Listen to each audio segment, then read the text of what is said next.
Boa tarde, gente. Hoje é a nossa última aula. Nós vamos falar sobre o Império Persa e nós vamos começar um pouquinho a falar sobre a Grécia Antiga. Porém, na verdade, essa aula ela trabalha o pensamento ocidental e o artigo que eu deixei para vocês para ler se chama O Império Persa e o Pensamento Político Clássico, um panorama, de Mateus Medeiros de Araújo.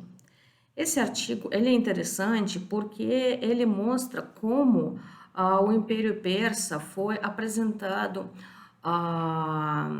por escritores clássicos gregos, mas ele começa também de uma maneira bastante interessante falando como os persas eram vistos e interpretados por autores iluministas, sendo que esses autores iluministas também trabalham com autores da Grécia Antiga, porém eles apresentam a sua própria interpretação sobre o assunto.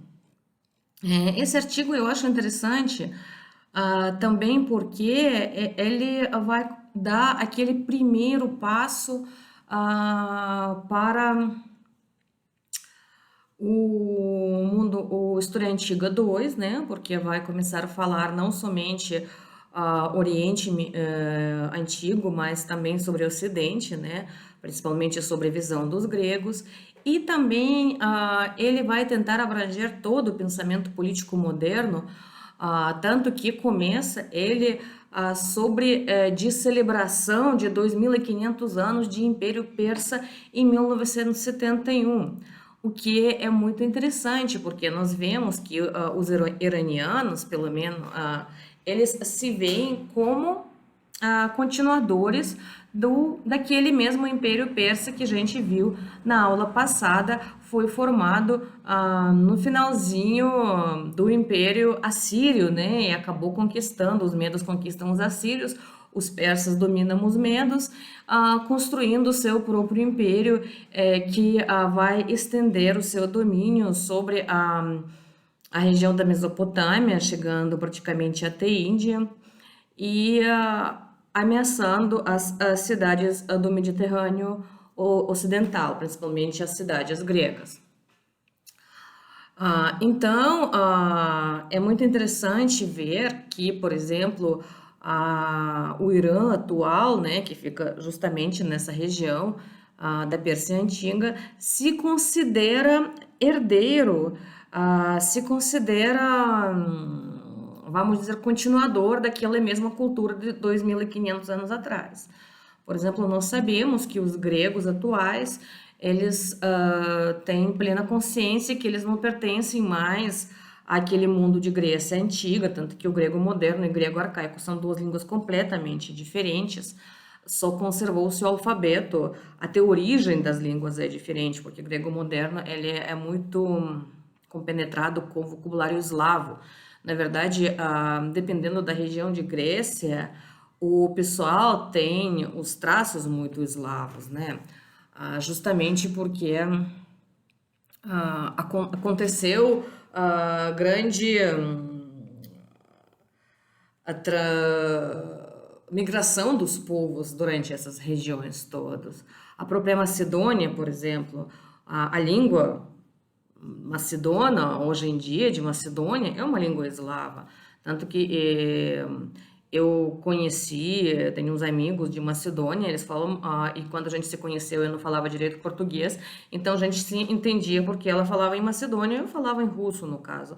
E o vocabulário era tão próximo que a gente conseguia se entender. Então não tem mais nada a ver com a Grécia Antiga. Por que estou falando isso? Porque justamente é muito interessante, nós não sabemos, e isso é uma realidade, que o Irã de hoje em dia, eles são herdeiros daqueles persas antigos. A língua deles também não mudou muito. Eu acredito que vocês também são curiosos, a gente como historiadora é sempre curiosa, então uma vez quando eu conheci um cara que era do Irã, a primeira coisa que eu perguntei para ele, escuta, você consegue ler Omar Khayyam em original? Você consegue entender tudo que ele escreve? Mesmo, e ele respondeu para mim, sim, eu consigo, apesar que o vocabulário dele é muito antigo, a gente não fala mais, por enquanto a gente lê, a gente consegue entender, a gente não precisa traduzir. Omar Khayyam escrevia no século XI. Então, ao passar de 1000 anos, a língua se transformou, porém não mudou a ponto de uma pessoa não entender o que era escrito 1000 anos atrás. E isso é muito interessante. O mesmo nós, por exemplo, não podemos falar sobre a Itália, né? Porque a Roma antiga falava latim, o italiano, ele com certeza é herdeiro do latim, porém, duvido que os italianos entenderiam latim muito bem, né? Apesar que das línguas latinas, o italiano é o mais próximo à língua latina. Mas mesmo assim, a transformação ocorreu. Eu não sei se os iranianos modernos entenderiam os escritos mais antigos do que medievais, né? Os escritos arcaicos. Porém, é muito interessante saber que realmente eles continuam se considerando herdeiros do Ciro o Grande, por exemplo, né? E o artigo ele vai começar justamente para mostrar essa ligação que os iranianos, os persas têm, os falantes de língua farsi, que na verdade não somente são os persas, tem outros também falantes, por exemplo, das repúblicas soviéticas, o Tajiquistão, por exemplo, a língua deles também é uma língua parecida com o farsi, o Afeganistão também, a língua deles é herdeira de língua farsi também, eles têm as línguas em comum. Então, é interessante pensar e perceber que eles continuam se considerando os herdeiros daquela grande cultura, porque justamente essa cultura ela é tão distante de nós, porém é muito mais próxima do que, por exemplo, outras culturas mesopotâmias, graças aos gregos. E, na verdade, justamente porque os gregos tinham esse contato com Pérsia e os iluministas, assim como renascentistas, eles vão lendo os escritores gregos, nós vamos ter essa interpretação do Império Persa, do modo de governo persa, aparecendo em várias produções intelectuais europeus. Então, o nosso autor ele vai começar por citar o Espírito das Leis de Montesquieu, que vai ironicamente observar que as leis persas obrigavam o rei à execução de decisões eivadas, de vícios grosseiros, como aquela que teria permitido o extermínio de todos os judeus no livro bíblico, tá? Então, para ele, que o Montesquieu, que naquele momento tentava inventar aquela legislação perfeita para um Estado perfeito, para uma sociedade perfeita, construir, de certo modo, uma certa utopia, as quais construíram os iluministas, ele via o governo persa como despótico, e para ele, o próprio despotismo nesse modelo persa encontrava-se um exemplo perfeito, tá? Nesse modelo persa ele via a fragilidade do direito privado, a ausência de normas fundamentais, as veleidades e caprichos da dinastia reinantes e também certa disposição belicosa. Para isso, para um pensador do século XVIII, isso era um grande defeito. Aqui no artigo nós temos uma citação, né, de Montesquieu. Não vou ler toda, mas vou ler somente o primeiro pedaço, só para vocês terem noção. Os príncipes dos estados despóticos sempre abusaram do casamento. Tomam de ordinário várias esposas, sobretudo na parte do mundo onde o despotismo é, por assim dizer, naturalizado, ou seja, na Ásia. Ali se tem tantos filhos que são absolutamente incapazes de nutrir afeição por eles, nem estes por seus irmãos. E a família reinante se assemelha ao Estado, é demasiado fraca, é seu chefe demasiado forte, parece extensa, mas se reduz a nada. Não vou continuar essa citação, mas só para vocês verem que eles vão construir, o Montesquieu ele vai construir uma imagem a partir dos escritos gregos sobre Pérsia, sobre toda a Ásia. Olha só que interessante.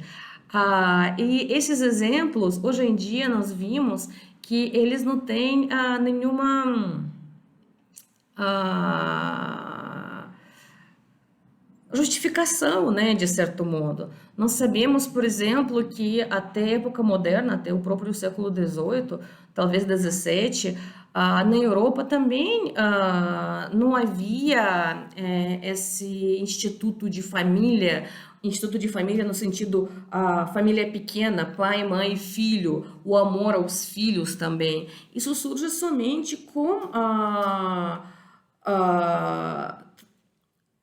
aparecimento do mundo privado no finalzinho da época moderna. Então, o fato desse mundo privado muitas vezes não existir naqueles sociedades mais antigas, não quer dizer que por isso eles aparecem como algo defeituoso, né? Essa questão de amor paterno e materno, aliás, é uma questão muito complicada. Eu gosto de discutir muito ela na Idade Média, porque eu tenho mais exemplos para tratar dela na Idade Média.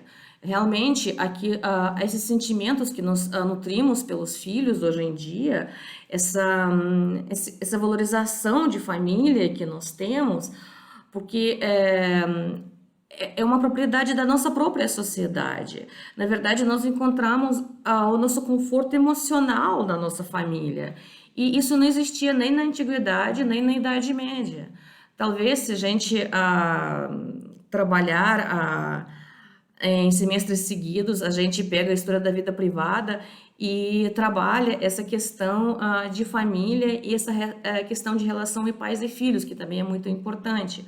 Mas realmente, do ponto de vista de um homem antigo e do ponto de vista de um homem medieval, os filhos, eles são vistos como um investimento político ou econômico ou continuação de família, mas não como objeto de conforto emocional.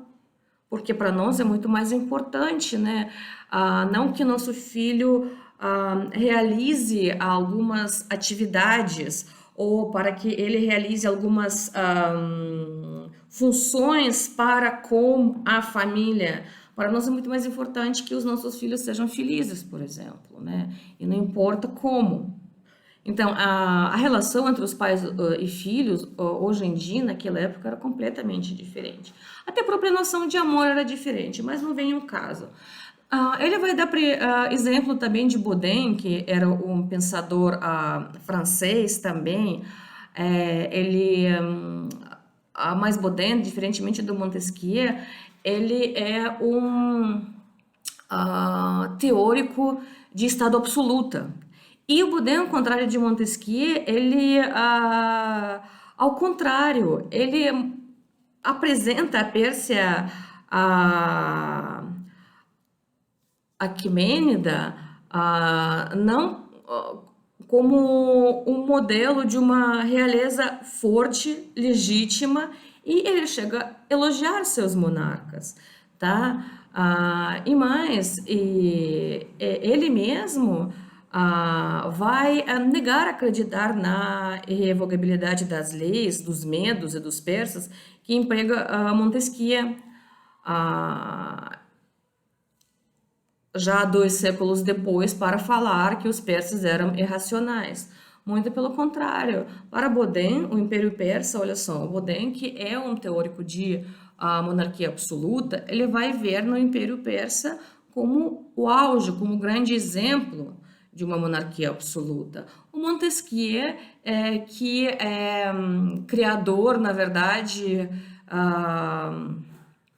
do conhecido por nós, o sistema de três poderes, né, ele é o contrário, ele vai criticar o Império Persa justamente por falta desses institutos democráticos que hoje em dia fazem parte da nossa vida, mas que foram em algum momento propostos justamente por ele, né.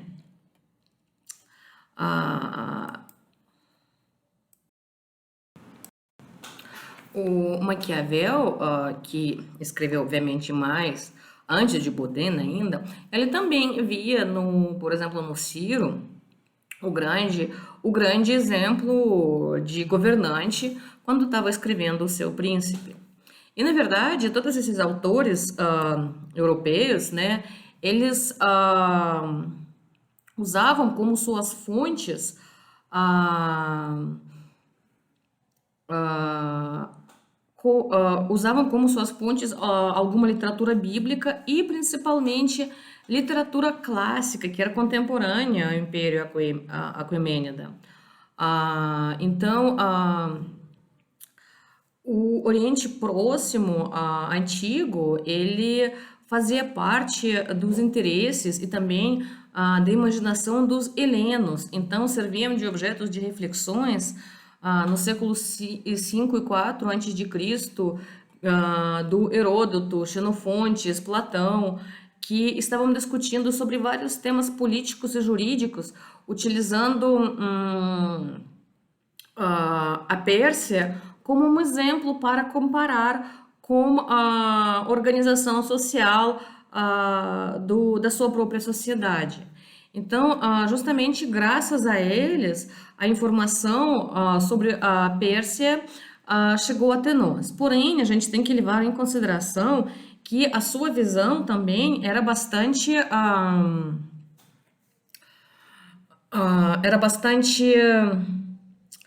influenciada, né? Era bastante ah, construída, né, em torno daquilo que era correto do seu ponto de vista, tá?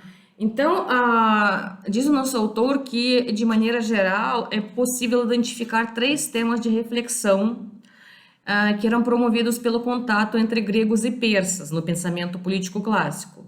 De um lado, Pérsia forneceu aos helenos um modelo contemporâneo grandioso e relativamente estável de regime monárquico, baseado em instituições muito distintas dos órgãos colegiados de exercício de poder que eram comuns nas polis clássicas. Como vocês sabem, mesmo tendo a monarquia nas polis da Grécia Antiga, essa monarquia, de qualquer modo, continuava sendo baseada nas instituições colegiadas, tá? Muitos dos quais eram escolhidos, bem diferentemente da monarquia oriental. De outro lado, havia também uma grande diferença, é a extensão geográfica e a diversidade étnica do domínio aquemênida. Historicamente, eles eram inéditos para os gregos e eles conduziam esses autores a reflexões sobre o território imperial. Porque quando nós estamos falando sobre cidades gregas, nós temos organizações políticas muito pequenas, governados ou por reis, ou por uma oligarquia, ou por instituições democráticas, mas a quantidade das pessoas era pequena em comparação com o império. E todos eles também falavam uma mesma língua. Também, se nós vamos comparar com o império, que conquista vários povos, todos eles se consideravam natos da terra onde eles viviam, tá?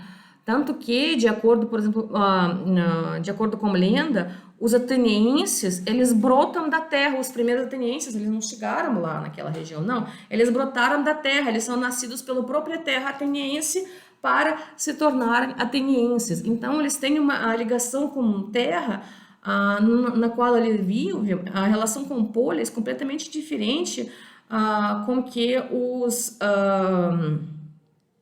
súditos, vamos dizer, do monarca persa tem relação com o território imperial. Vocês lembram que a gente estava falando que os assírios até pegavam grande quantidade das pessoas e populavam, tiravam de um lugar do império e levavam para o outro, repopulavam vários outros lugares onde eles precisavam que as pessoas morassem. Então, essa questão de brotar da terra não tinha nada a ver com noção de união, de ligação com a sua própria terra nesses povos orientais. E por fim, as figuras individuais dos monarcas persas, eles alimentaram o imaginário dos antigos e vão conduzir as formulações teóricas personalistas e também morais das práticas de governo. Será que um rei pode tomar decisões por toda a nação, como vamos discutir os gregos? A noção do domínio persa enquanto um regime despótico, tá? Que vai ser tomada por autores modernos, que vai ser aproveitada por autores modernos, é, na verdade, o lugar comum dos estudos acadêmicos sobre imagens da Pérsia na Grécia clássica. Então, quem vai apresentar as persas como déspotas são os gregos, que, tendo um sistema político completamente diferente, vão interpretar a monarquia persa como um regime despótico, tá? Então, segundo, por exemplo, o Heródoto ou Ésquilo, eles vão apresentar o regime persa como um despotismo, um domínio senhorial similar à tirania grega e oposto aos regimes colegiados de exercício do poder. Por isso, de certo modo, essa imagem ela vai passar para o pensamento europeu, que vai continuar tratando, vamos dizer, esses regimes de Oriente Antigo como despóticos, com fácil de denominação dos gregos, né, até o final do século XIX, início do século XX, quando essas posições, né, vão ser questionados por especialistas em Oriente Antigo.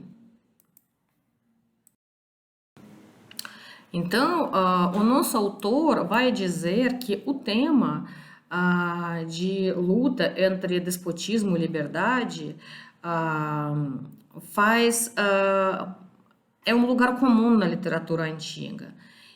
Porém, seria anacrônico pensar que esse tema não teria sofrido modificações ou um desenvolvimento histórico complexo. Então, ele vai apontar que a historiografia alexandrina confere ao tema sua forma mais popular, cristalizando pela tarefa de preservação da propaganda de Alexandre o Grande, a conhecida antítese entre os gregos livres e os persas servis. A imagem que nos fornece, por exemplo, um dos historiadores gregos, o Ariano, ao relatar o discurso de Alexandre às vésperas da batalha de Isso, qualificada por ele, né, como uma luta de homens livres contra escravos, tá?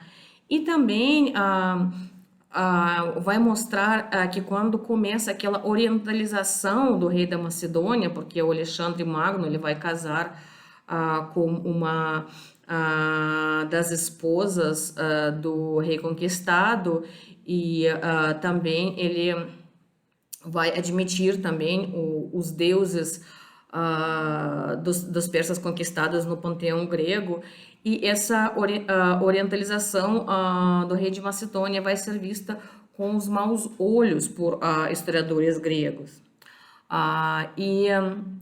Eles vão construir uma retórica de liberdade bastante esquemática e polarizada, tendo seu proposto pedagógico e mostrando também preocupações políticas próprias de seu tempo. Quer dizer, quando nós estamos lendo esse discurso contra o modo de governo persa, nós não podemos esquecer que esse discurso ele é nem tanto histórico quanto político e objetivos muitas vezes do escritor, do historiador que está colocando essas palavras, nem tanto narrar o passado, como influenciar o presente, né? Como demonstrar, como conseguir alguma coisa no presente, principalmente quando nós estamos falando de uma cultura grega, na qual a fala era muito importante para a ação política, para a apresentação política do indivíduo, né? Então, na cultura ocidental, para legitimar seu governo monárquico, até os Césares, né, se apresentam desde o Augusto como príncipes em harmonia com as instituições e as leis, tá? Então, para a organização ocidental, a questão das instituições é muito importante, algo que não existe no mundo oriental. Muito interessante também que no discurso grego, a Pérsia, ela muitas vezes está ligada e as figuras políticas gregos estão ligados com a Pérsia, justamente para demonstrar a sua incongruência com o modo de vida grego, para mostrar os seus defeitos como políticos na Grécia. Por exemplo, ele vai dar os exemplos como em Tucídides vão aparecer trajetórias de Pausânias, Temístocles e Alcibíades, que eram políticos ambiciosos, que vão entrar em contato, e alguns até mudar para a Pérsia, que vivem nessa região, nessa época de tensão entre persas e gregos, porém antes da conquista da Pérsia por Alexandre o Magno, né? Então, por exemplo, Pausânias, que era campeão de plateias, teria se tornado arrogante e impopular entre os aliados de Esparta, provocando sua insatisfação. Agindo, portanto, como um persa. Foi acusado de medismo, tá? Ele é acusado de medismo porque o seu comportamento não está de acordo ou está sendo criticado por outros, né? E morreu como suplicante ao ser descoberto tramando um matrimônio com a filha do rei. Temístocles, acusado do mesmo crime, se exilou na corte persa, onde nutria a esperança de conquistar a Grécia. Alcibíades, que é uma das minhas personagens prediletas, quando a gente chegar à Grécia Antiga, a gente vai falar bastante sobre ele. Eu realmente gosto muito dele. Acho que ele era um político fantástico, que não tinha sorte, mesmo assim ele conseguia tramar várias coisas bastante interessantes. Mas quem tiver curiosidade, procura na internet a história da vida dele. Era uma figura incrível. Então, Alcibíades, ele após pressionar atenienses a reincitar a guerra contra os lacedemônios por considerações de puro orgulho pessoal, não concordo com essa posição, tá bom? Acaba por conduzir Atenas à catástrofe completa na Sicília. Eu também não concordo, porque ele não tinha culpa dessa catástrofe completa na Sicília. Ele foi escolhido como general, mas ele foi chamado de volta no meio da ação militar, né, quando os gregos estavam nos seus navios indo para a Sicília. Ele foi chamado de volta para prestar diante do julgamento sobre algum crime religioso. Não vou entrar em detalhes agora, sobre a profanação de Deus Hermes. E ele estava convencendo os atenienses a entrar nessa guerra, conquistar a Sicília, porém, então, no caso de Alcibíades, ele não consegue ser responsabilizado por aquela perda de frota grega na Sicília, porque na verdade ele se colocou como general da frota, né, como admiral no caso, e ele prometeu as conquistas. Porém, como ele não dirigiu a frota, como ele foi chamado por alguns motivos internos lá, políticos, em Atenas, dificilmente nós podemos acusá-lo. Enfim, eu sou daquelas pessoas que sempre vai estar defendendo a posição de Alcibiades. Então, depois disso, ele vai para exílio em Esparta, onde também ele não vai se dar muito bem como espartanos, porque ele vai tentar seduzir a esposa de um dos reis espartanos. E no final das contas, ele vai também fugir para a Pérsia e vai se instalar na corte persa de Xerxes II.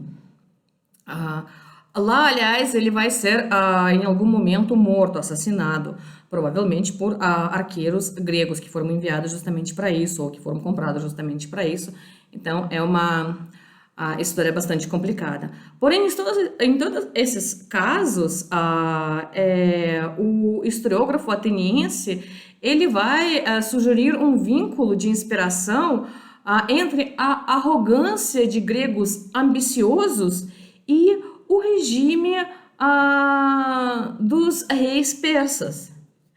Então, na verdade, a Pérsia ela acaba se tornando o símbolo de algo negativo. Então, os próprios gregos que se comportam ou que estão sendo condenados por sociedade, eles são associados com a Pérsia, tá? Então, essa imagem imaginada de polaridade, segundo vários estudiosos, ela poderia ser identificada em Ésquilo e Heródoto, os quais teriam elaborado certo discurso sobre o Oriente Próximo, estruturado sobre uma distinção essencialmente política e instrumental para os interesses do crescente Império Ateniense. E, de novo, aqui vem a história de Grécia, a história de Atenas. Como vocês sabem, quando o Atenas acaba juntando várias outras cidades, né, para vencer os persas, tá? Eles criam praticamente um império ateniense, mas a gente vai ver isso no outro semestre, porque as guerras médicas, né, entre gregos e persas, é um assunto bastante interessante, tanto do ponto de vista político, como do ponto de vista histórico. Alguns historiadores, eles apontam que esse embate entre gregos e persas, como evento, teria catalisado a invenção do bárbaro e permitido a associação destes últimos ao demônio da tirania, tá? O nosso autor vai citar vários autores ingleses e americanos que vão falar justamente sobre isso. E que essa visão ela acaba sendo também herdada dos gregos para o mundo ocidental. Felizmente, diz o nosso artigo, tal visão tem sido desconstruída pela crítica recente, que questiona tanto a cronologia desenvolvida para explicar a invenção dos bárbaros, como a interpretação política que se poderia extrair da obra de Heródoto, tá? Então, os historiadores que vão escrever mais tarde, eles não enxergam em Heródoto qualquer viés essencialista e nenhuma vontade de erigir um muro intransponível separando gregos e bárbaros. Os especialistas hoje nos alertam para o fato de que o recorte entre monarquia ou tirania de um lado e a democracia ou republicanismo de outro não é chave interpretativa válida para todas as passagens das histórias do Heródoto, tá? Para alguns, por exemplo, há uma relação de identidade entre os discursos espartanos anti-persas nas histórias e a opinião do próprio Heródoto. Outro historiador, ele pede que tenhamos em mente as diversas passagens em que o historiógrafo admite o sucesso e adequação dos regimes monárquicos. Então, a gente hoje em dia aprende a fazer uma leitura das fontes com mais atenção, prestando atenção em vários detalhes. Outros autores também atentam para o fato de que Heródoto ele censura os abusos da democracia ateniense também ao longo das histórias, ainda que por meio de alusões e outras sutilezas narrativas. E nós sabemos que a democracia ateniense ela acaba entrando em uma crise, justamente por isso que Atenas vão ser conquistadas por Alexandre Magno. Por exemplo, aquele conflito com Alcibíades também mostra que a democracia ateniense tem vários problemas, porque tirar um general da batalha que vai levar a batalha, com certeza que vai significar a perda dessa batalha, mas não virar a tropa, né? Já que vocês querem voltar o cara, voltem todo mundo, né? Mas eles voltam somente uma e a tropa continua. Isso mostra que há um problema nesse modo de governo também, né? Então, e quanto ao Esquilo, cuja obra Os Persas chegou a ser considerado o primeiro exemplar na história do orientalismo, debate sobre a natureza de sua representação do outro, ele vai admitir duas versões. De um lado, há uma perspectiva antiga que realça a simpatia pelos persas provocada pela narrativa trágica. Do outro, há autores que sustentam a visão crítica de uma peça que contrapõe a democracia ateniense à tirania persa. Porém, não importa, seja como for, né, a visão atenocêntrica de Esquilo, ela, de qualquer modo, aparece bastante diferente daquela do Heródoto, tá? Cuja biografia estava intimamente ligada ao império dos Aquemênidas. Nós também temos aquele grande debate constitucional de Heródoto, ambientado no Império Aquemênida, que é uma lenda, né, que o Heródoto vai trazer nas suas histórias, e que vai ser também objeto de inúmeras pesquisas acadêmicas. E ele vai contar a nós que, após derrotar os usurpadores medos, Dário e outros nobres teriam apresentado argumentos quanto ao regime que os persas deveriam adotar. O primeiro a falar, Otame, teria defendido a democracia. O segundo, Megabizo, advogará pela oligarquia, enquanto Dário, ao final, se colocará ao lado da manutenção da monarquia e acabou vencendo. Obviamente, esse debate constitucional, né, é uma invenção de Heródoto, sem dúvida, né? Dificilmente os medos poderiam falar em algo que poderia ser um regime democrático para aquela sociedade, né? O regime oligárquico talvez poderia corresponder com aquele governo tribal que havia nos persas e medos antes da sua organização política em torno de um rei. Porém, hoje em dia, e para todos nós, fica claro que um debate desses ele é mais uma lenda, uma fábula, uma apresentação de Heródoto e não corresponde à realidade. Porém, esse debate ele ensejou diversas interpretações sobre o pensamento político clássico. E também ele foi muito importante para estudo da importância da Pérsia no pensamento político grego, tá? E o nosso autor vai dizer que justamente o fato dos autores gregos se interessar tanto pela Pérsia, eles começam a conceber, a entender uma outra sociedade, uma sociedade que está completamente diferente da sociedade persa. E isso vai até transformar o seu vocabulário, eles vão trazer vai trazer outras palavras para designar os institutos sociais, para designar a noção de império, que não está ligado a uma etnia e que está ligado a um território vasto, e que está ligada à obediência a um único rei. E tudo isso fez com que os gregos, do ponto de vista de pensamento político, do ponto de vista de pensamento filosófico, eles acabam se tornando mais profundos, tá? E, na verdade, eu acredito que a leitura desse texto vai ajudar vocês a fazer aquela passagem do mundo oriental antigo para o mundo ocidental antigo, porque semestre que vem a gente vai começar a falar sobre as primeiras tribos jônicos e dóricos, a gente vai falar sobre a ilha da Creta, mas a gente vai falar justamente sobre o Ocidente antigo.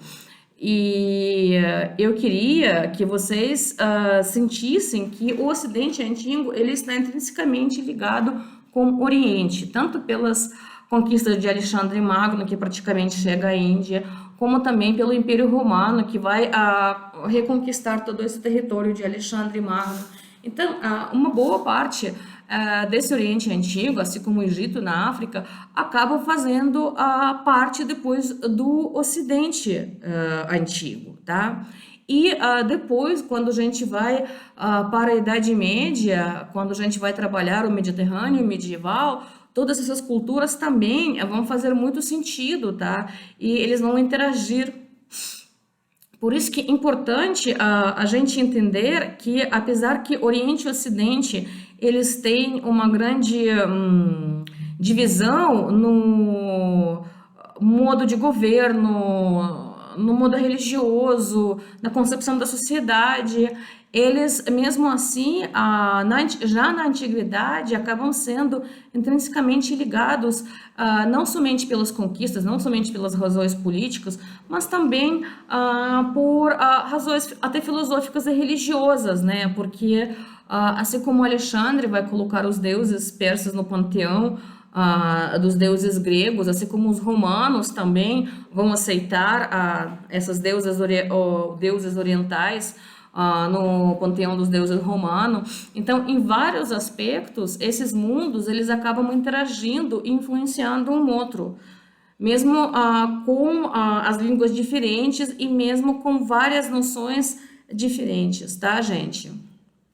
E quando o semestre que vem nós vamos começar a trabalhar a Grécia Antiga, nós vamos voltar com bastante frequência para o mundo oriental, não tão distante, não 3.000 anos antes de Cristo, mas vamos ficar no quinto século antes de Cristo, porém ele vai continuar sendo presente no mundo ocidental e vai continuar influenciando-lo, tá, gente? E vou ficando por aí. Eu, a partir de semana que vem, vou começar a corrigir os trabalhos de vocês. Quem não enviou, envia até dia 20, o máximo dia 25, não esqueçam, gente, tá? E se a partir do dia 20 eu vou começar a cutucar vocês, porque eu vou começar colocando nota, quem vai ficar sem, eu vou cutucar vocês. Mas, por favor, quando eu falar que está tudo pronto, verifiquem as notas e falem comigo, tá bom? Se tiver alguma coisa suspeita, falem para eu corrigir, porque eu posso errar também, tá bom? E um abraço para vocês. Façam as tarefas e bom feriado. A gente volta dia 15 de novembro, né? Com uma História Antiga 2. E vamos continuar trabalhando. Um abraço, gente.